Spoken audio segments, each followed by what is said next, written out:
18 things people think are forbidden in the Bible but aren't. The Bible, a central text in Jewish and Christian traditions, is often interpreted in various ways, leading to misconceptions about what it explicitly forbids. While some believe it outlines strict rules for every aspect of life, others see it as a guide with principles that require contextual understanding. Here are 18 examples of that. Eating pork and shellfish.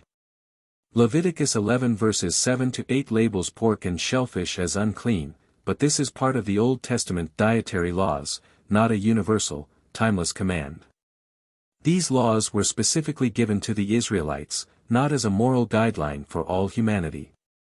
Acts 10 verse 15 and Mark 7 verses 18-19 suggest that no food should be considered unclean in the New Covenant. Wearing mixed fabrics. Leviticus 19 verse 19 forbids wearing garments of mixed linen and wool, seen as part of the ceremonial law, not a moral law. This was likely related to distinguishing the Israelites from other peoples or had symbolic meanings not applicable today. Tattoos. Leviticus 19 verse 28 forbids tattoos, but this is often interpreted within the context of pagan mourning practices. The prohibition was against practices associated with the dead, not necessarily against all forms of body art. The New Testament's teachings focus more on the heart's condition than on external appearances. Working on the Sabbath. Exodus 20 verses 8-11 commands a Sabbath rest, but Jesus clarified that the purpose of the Sabbath was for man's benefit, not as a burden. Jesus healed on the Sabbath, demonstrating the law's intent was about doing good and prioritizing human needs. Early Christians began to meet on Sundays, showing a shift from the strict Jewish observance of the Sabbath. Drinking alcohol. Proverbs 20 verse 1 warns against drunkenness, not the consumption of alcohol itself. Jesus turned water into wine, indicating moderate use of alcohol is not forbidden. The Bible warns against excess and losing control, not against all consumption of alcohol. Challis warns, there is no disagreement over excess, everyone agrees that drunkenness is sinful. Women speaking in church. 1 Corinthians 14:34-35's context suggests it addressed specific issues in the Corinthian church, not a universal rule. The instruction was likely addressing disorderly conduct in worship, not a blanket prohibition.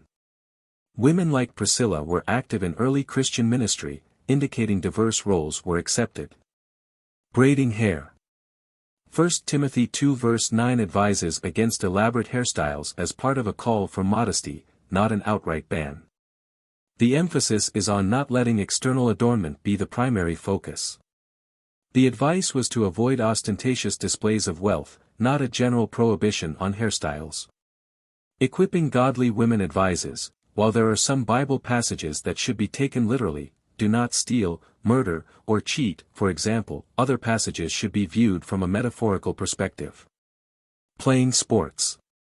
There is no biblical passage that directly forbids playing sports. Concerns usually relate to idolatry, pride, or neglect of spiritual duties. Physical activity can be seen as stewardship of the body, which is valued in the Scriptures. The key is balancing such activities with one's spiritual life and responsibilities. Dancing. While some associate dancing with sinful behavior, the Bible contains positive references to dance as a form of joy and worship. The concern is more about the context and purpose of the dance than the act itself. King David danced before the Lord with all his might, showing that dance can be an expression of worship and joy. Listening to secular music. The Bible does not explicitly forbid listening to secular music.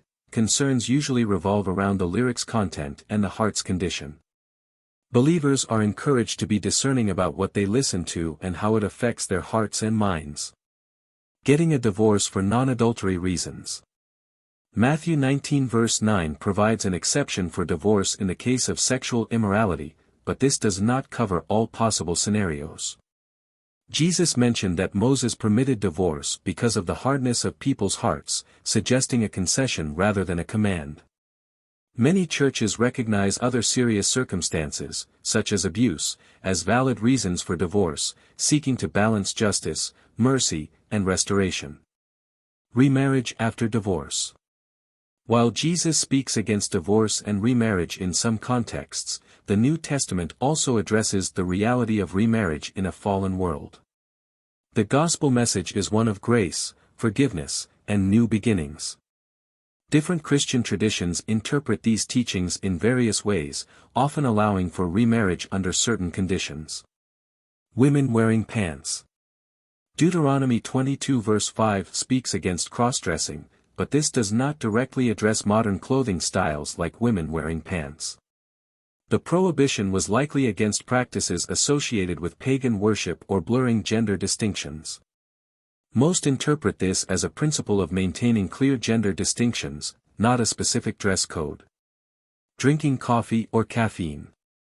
The Bible does not mention coffee or caffeine. Concerns usually relate to moderation and stewardship of the body. Believers are encouraged to care for their bodies as temples of the Holy Spirit, which includes healthy habits. As with all things, moderation is key, avoiding addiction or anything that harms the body. Celebrating birthdays. There is no biblical prohibition against celebrating birthdays. Concerns usually stem from the pagan origins of certain practices. Celebrations can be seen as times of thanksgiving and joy for the gift of life. God created mankind and the earth, so we owe him our utmost gratitude. Rejoice for another year of birth and give up a prayer of thanks, says Woman's Day. The key is keeping celebrations in a context that honors God and reflects gratitude. Reading. Fiction. While the Bible emphasizes truth, it does not forbid the reading of fiction. Concerns usually relate to the content and the impact on one's faith. Fiction can be a legitimate expression of imagination and creativity, gifts from God. The key is choosing works that are edifying, align with biblical values, and do not lead one into temptation. Practicing yoga. Concerns about yoga often relate to its Hindu origins, however, many practice it purely for physical health benefits. The intention behind the practice and the focus of one's mind are crucial. Some have adapted yoga practices to focus on Christian meditation and prayer, separating physical benefits from spiritual origins. My Vinyas practice suggests, for Christians, yogic practices like breathwork and meditation represent opportunities to calm the mind and prepare the inner self to communicate with God in quiet solitude. Playing cards. Playing cards has been associated with gambling and superstition, but there is no biblical prohibition against the cards themselves. The key is to avoid gambling or any activity that leads to addiction or harms relationships. Card games can be a form of leisure and fellowship when played responsibly and in moderation. So now, what do you think? Click on the comment icon above to have your say. Please subscribe to the channel, like, share.